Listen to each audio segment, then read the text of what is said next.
Bapak, Ibu, dan kaum muda yang terkasih, selamat pagi. Setiap orang pernah sakit. Sakit kepala, sakit perut, sakit mata, sakit sakit hati, boleh. Kita coba ingat ketika kita sakit, atau mungkin anak kita atau orang tua kita sedang sakit, demam. Sehari dia demam, kita kasih obat, ambil paracetamol di rumah, minum, tidur. 2 hari masih demam, mulai mikir, ya sudah dikompres. 3 hari demam, obat tidak mempan, makin pusing kita, gelisah. Anak kita demam atau orang tua kita demam, kita ke dokter saja. Maka kita bawa ke dokter, dokter kasih resep obat yang lebih serius, lebih bagus. Kita berikan, pulang ke rumah, istirahat. Hari keempat masih demam, hari kelima masih demam, semakin stres, gelisahlah kita. Bawa saja ke rumah sakit, ayo cepat. Akhirnya dirawat, diopnam di rumah sakit. Kita sekeluarga pusing, stres, gelisah. Ini gimana? Sakitnya tidak sembuh-sembuh. Sakit, pernah sakit, pertanda baik bahwa kita artinya masih hidup. Kita lemah, kita bukan malaikat, kita bukan superhero, kita bukan Superman, kita bukan Gatot Kaca. Dengan sakit sudah pertanda jelas kita manusia yang lemah. Dan sadar dengan kelemahan itu, maka muncullah pikiran-pikiran dan perasaan-perasaan yang menanggapinya.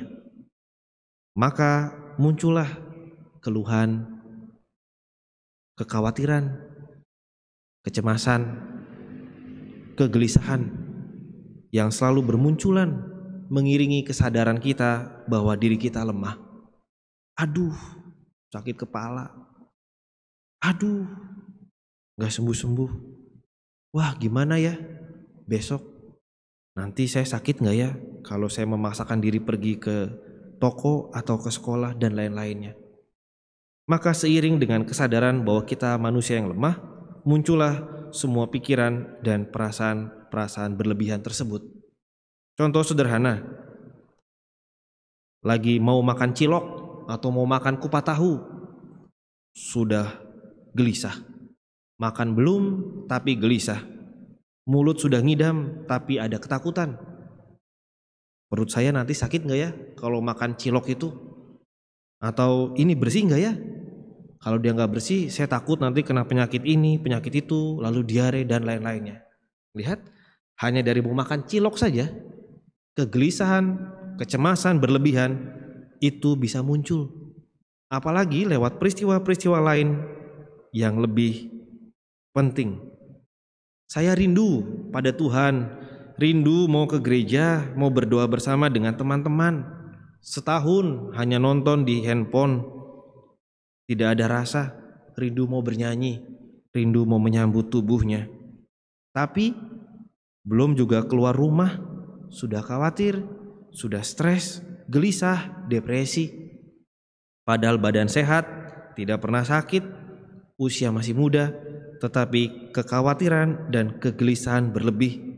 Nanti kalau saya keluar bisa kena corona gak ya? Nanti kalau saya ke gereja, orang di sebelah kiri dan kanan saya sehat apa enggak? Lihat, pikiran-pikiran dan perasaan kekhawatiran, kegelisahan berlebih itu juga bisa muncul. Badan sudah capek kerja dari pagi sampai malam. Malam mau tidur sudah capek. Tapi kenyataannya bahkan mau tidur saja tidak bisa, tidak mudah. Maka mengeluhlah kita. Mata sudah perih tetapi tidak bisa tidur-tidur. Karena apa? Pikiran kemana-mana, stres, depresi, gelisah yang berlebih-lebih. Stres, di toko hari ini kurang bagus nih, besok kira-kira nutup gak ya? Depresi dengan sikap keluarga, kakak, adik kita. Ketakutan dan kekhawatiran akan pandemi yang tidak kunjung selesai. Kekecewaan terhadap anak kita. Ini kok bodohnya, ampun-ampunan. Malesnya kok, ampun-ampunan. Dan semua dibawa ke dalam bawah sadar kita, dan akhirnya kita gelisah dan tidak bisa tidur. Ada banyak orang bilang pekerjaan paling mudah itu adalah tidur, tetapi ternyata susah. Maka bisa kita bayangkan betapa kegelisahan, kekhawatiran, kecemasan itu bahkan sampai ke bawah sadar kita yang mau istirahat. Bapak dan Ibu yang terkasih, sesungguhnya stres, depresi itu sudah menjadi bagian hidup manusia sejak dari dulu. Dan terlebih di masa-masa sekarang, ketika hidup sudah menjadi terasa lebih berat, tuntutan dan tanggung jawab semakin muncul dan terasa menjadi beban. Lalu potensi depresi itu mulai bermunculan. Muka bisa tersenyum, tawa bisa menggelegar, tetapi pikiran dan hati sebenarnya ada depresi besar. Ketakutan, kegelisahan, kekhawatiran, kecemasan, ketidaktenangan. Jadi Bapak Ibu, kalau melihat ada orang yang suka senyum-senyum, tertawa, jangan salah. Bisa jadi di belakang senyuman itu ada kekhawatiran dan kegelisahan yang sedang diolah oleh orang tersebut dan tidak ditampakkan keluar karena dia sedang berjuang mengatasinya. Nah, dalam bacaan-bacaan hari ini, kegelisahan manusiawi itu diberikan tempat untuk direnungkan oleh kita semua. Pada bacaan pertama dari kitab Ayub, di dalam keprihatinannya Ayub berbicara kepada sahabat-sahabatnya. Kita tahu Ayub adalah seorang yang saleh, jujur, takut akan Allah, orang yang hidupnya menjauhi kejahatan. Dia orang yang sukses, kaya raya. Dia memiliki 7 anak laki-laki, 3 anak perempuan. Dia memiliki 7.000 ekor kambing domba, 3.000 ekor unta, 500 pasang lembu, 500 keledai betina, dan budak-budak dalam jumlah yang sangat besar. Bisa kita bayangkan Ayub seperti apa? Dia adalah orang yang terkaya dari semua orang di sebelah timur. Tapi kemudian pengalaman yang tidak mudah, musibah menimpa Ayub. Nanti bisa baca-baca kitab Ayub. Dimulai dari orang-orang Syeba datang merampas kawanan keledai-keledainya. Api dari langit menghanguskan kambing domba. Penjaga-penjaga di padang hilang semua. Dan kemudian yang paling mengerikan, anak-anaknya juga meninggal karena angin kencang meruntuhkan rumah dan menimpa mereka semua. Habis. Bukan itu saja, dirinya pun juga mendapatkan pengalaman musibah yang tidak mudah, mendapatkan penyakit borok gatal yang berbau dari ujung kepala hingga ujung kaki. Digambarkan di sana, saking gatalnya dia menggaruk saja memakai beling, saking gatalnya. Bisa kita bayangkan bila semua keadaan yang tidak mudah itu menimpa dan menghantui kita semua pada zaman sekarang. Apa yang akan kita rasakan? Bukan cuma ketakutan dan kegelisahan, bukan cuma kekhawatiran dan kecemasan. Mungkin kita sudah tidak lagi mengingat dan memandang hadirnya Tuhan dalam hidup ini kalau kita mengalami pengalaman seperti yang dialami oleh Ayub. Mungkin kita sudah tidak lagi datang kepadanya dan bahkan mengutuki Tuhan, sama seperti yang diminta oleh istri Ayub. Ngapain kau masih saleh kepada Tuhan? Kutukilah dia karena peristiwa ini. Kita bisa renungkan permenungan seorang Ayub ketika ia berbicara kepada sahabatnya di tengah situasi kegelisahan yang tidak mudah, yang pasti juga akan terjadi dalam setiap pengalaman manusia. Dulu, sekarang, nanti, dan selamanya pasti akan ada pengalaman yang tidak mudah kita alami. Karena manusia harus bergumul dan terus berjuang setiap harinya, pasti akan selalu ada kegelisahan demi kegelisahan, ketakutan dan kekhawatiran. Bangun pagi, bekerja hingga larut malam, menunggu hasil dalam ketidakpastian. persis seperti yang disampaikan oleh Ayub. Seperti orang yang menanti-nantikan upah, malam demi malam, tidak lepas dari yang namanya kesusahan. Bulan-bulan yang lewat terasa hanyalah kesia-siaan. Setiap bangun pagi kita sudah gelisah. Apa yang akan kita kerjakan hari ini? Apa yang akan kita hadapi? Dan seberapa banyak hasil yang akan kita dapatkan hari ini? Malam demi malam, hari demi hari, hanyalah kesusahan dan kesia-siaan. Permenungan itu disampaikan Ayub kepada para sahabatnya. Lalu bagaimana ketika akan beristirahat? Kata Ayub lagi, bila aku pergi tidur, maka yang kupikirkan adalah bilakah aku akan bangun? Tetapi malam merentang panjang dan aku dicekam oleh kegelisahan sampai dini hari.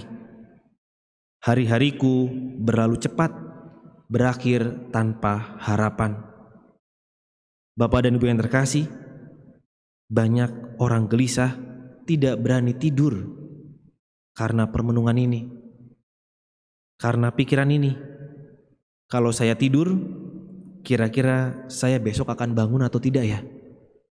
Kalau saya tidur bablas, tidak bangun, bagaimana dengan semua yang ada di sekitar saya, keluarga saya, toko saya, usaha saya, pencapaian saya?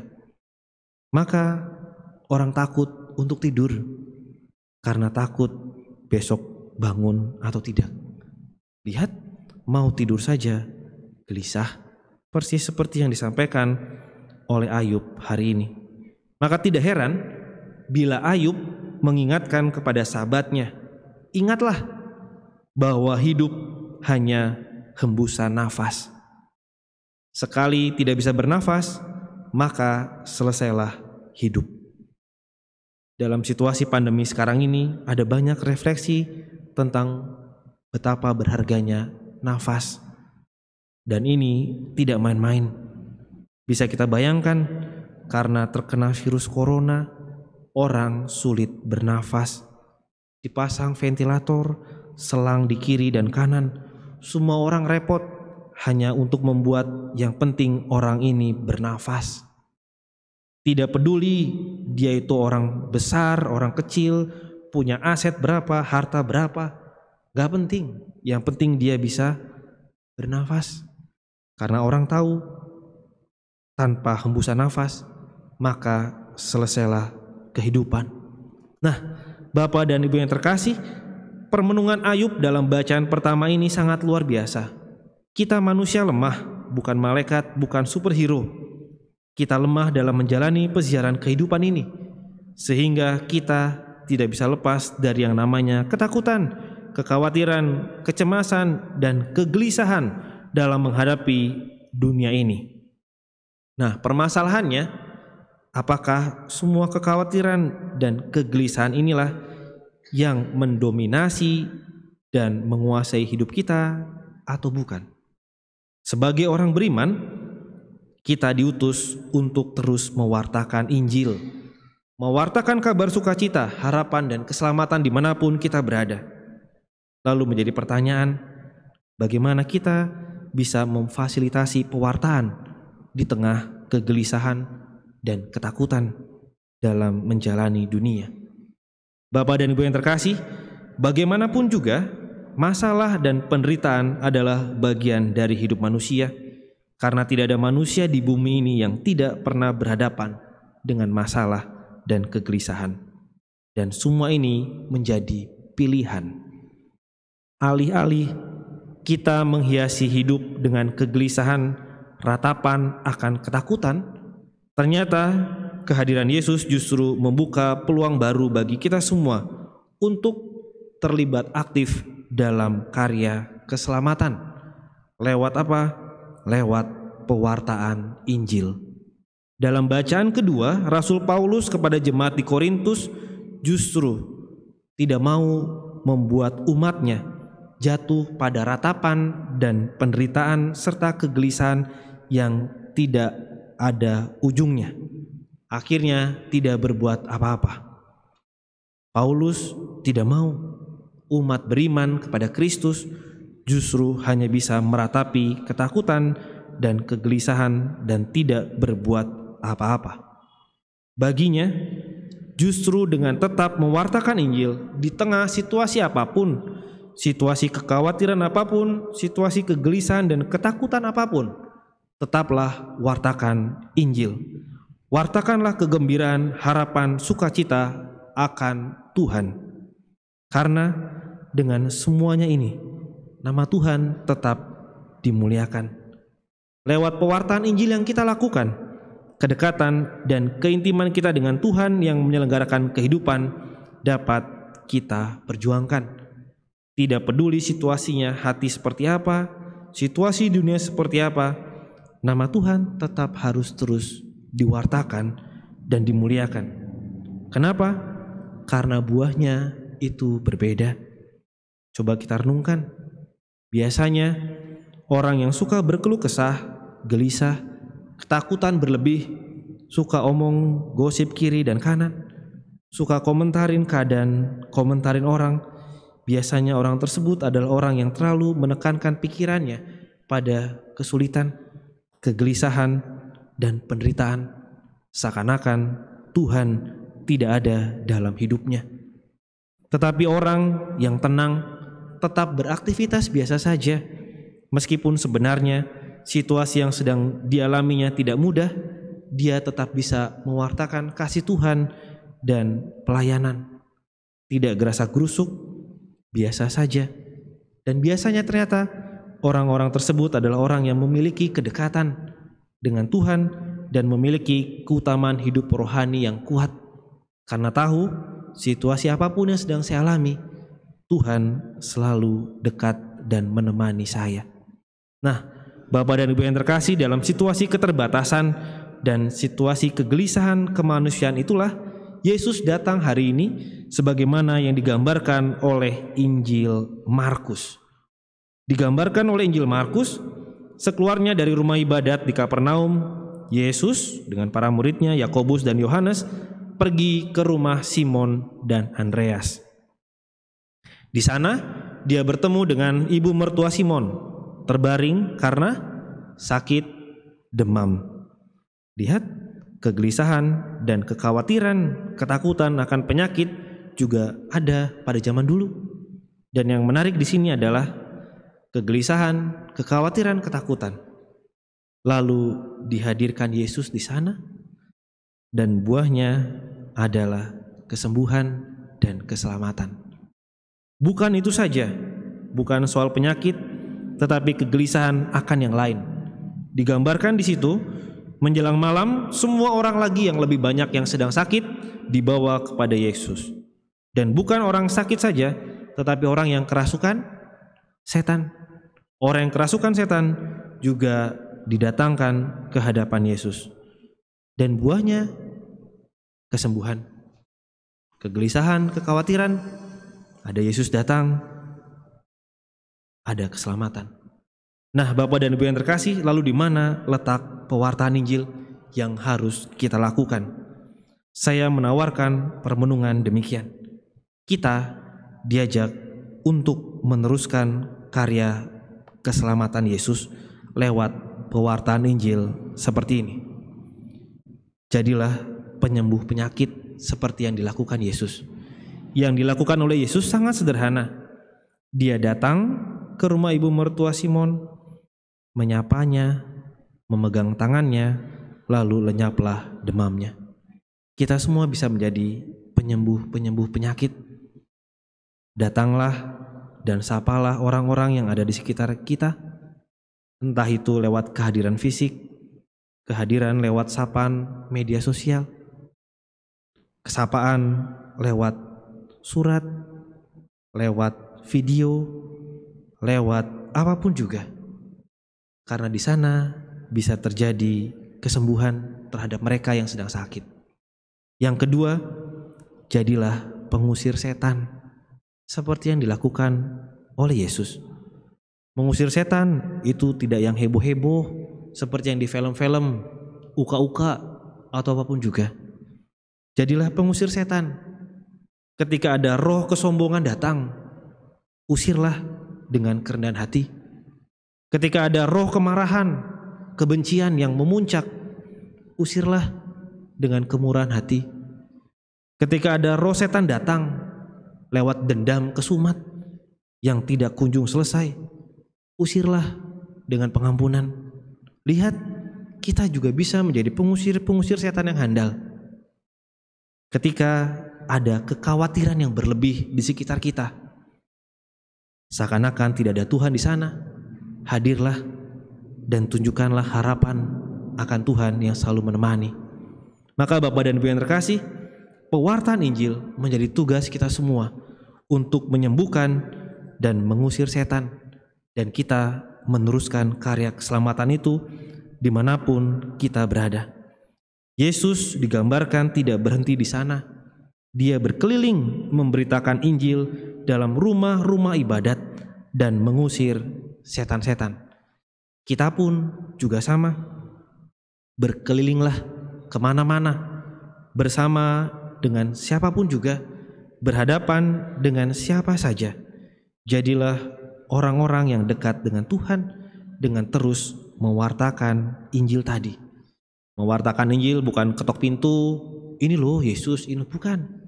Wartakanlah Injil dengan menjadi penyembuh penyakit orang-orang dan pengusir setan-setan, sebagaimana yang tadi kita renungkan bersama.